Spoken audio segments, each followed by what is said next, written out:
Okay, so we're given some facts about an angle t. That tangent t is 3 over 4. And we're also told t is between 0 and pi over 2. Remember, pi over 2, that's 90 degrees. So we're told that the angle lands somewhere in the first quadrant.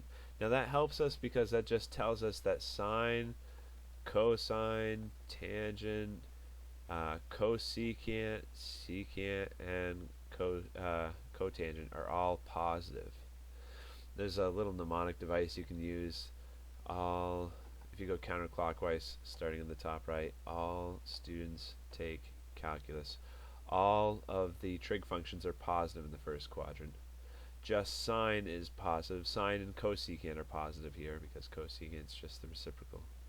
Just tangent is positive here, and cosine is positive here, and it's reciprocal secant. Tangent is reciprocal cotangent are positive here. So that's a quick way of knowing like whether angles are negative. Like cosine, if you draw an angle over here and you're asked for a cosine of that angle, you know it's going to be negative.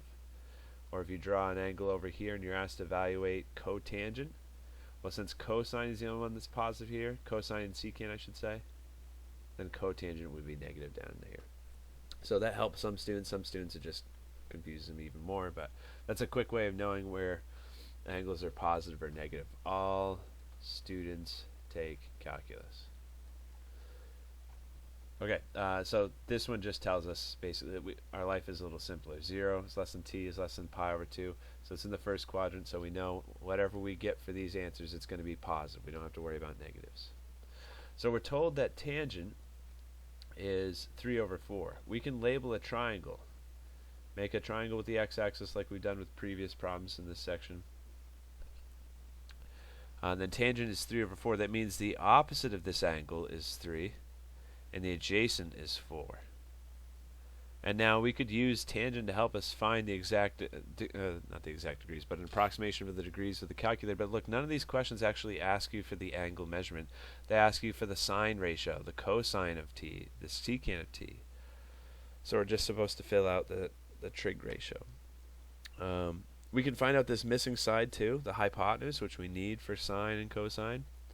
The hypotenuse can be found using the Pythagorean theorem. So we got 16 plus 9 equals c squared. Take the square root of both sides to get this hypotenuse is 5. So sine is the opposite of our reference angle. Divide by the hypotenuse. Cosine is the adjacent, the one that's not the opposite, the one that's not the hypotenuse. Cosine is the adjacent. Divide by the hypotenuse. Secant is the reciprocal of cosine. Cosecant, that's just the reciprocal of sine. And then cotangent, that's the reciprocal of tangent. So we've already got tangent up there. Tangent is 3 over 4, so cotangent is 4 over 3.